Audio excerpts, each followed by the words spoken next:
Hello and welcome to today's video break. I know you already know this, but I just think I'm going to state it again that motive clearly matters. And in Psalm 37:31 it says, "The law of their God is in their hearts. Their feet do not slip." And I love it that, sometimes we think, okay, if I could obey the law, if I could do everything Jesus is telling me that I need to do or should do, then, I'm okay. But have you ever noticed that sometimes, even though you obey, even though I obey, we could still have stuff going on in our heart that's not quite right? Like, we could still harbor unforgiveness, or we can still be, unforgiving to our neighbor, or we can still, all those things can still rest in there or be unloving.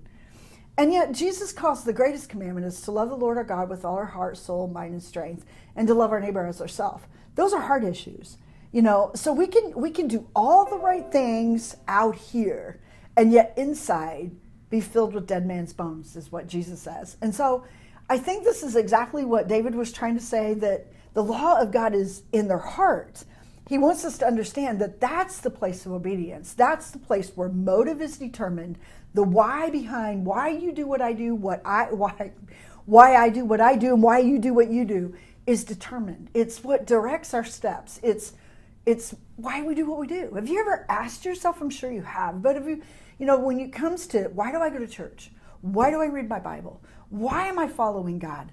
God wants us to follow us because He wants us to love us, love Him. And that love factor be behind our motive. It's not so that we can do all the right things, clean this up, make sure that we're doing everything right, and yet have, just this ugly heart. I've met some people who can obey, and yet the closer I get to them, just realize, man, they're just not very nice, and they're just not very kind. They're just not very compassionate. Those are the kinds of things that I think Jesus is saying. The motive is in your heart. The motive is the thing that you and I answer, the why. And He's wanting the why to be because you love Him, because you love others. So have a great day, just determining your motive.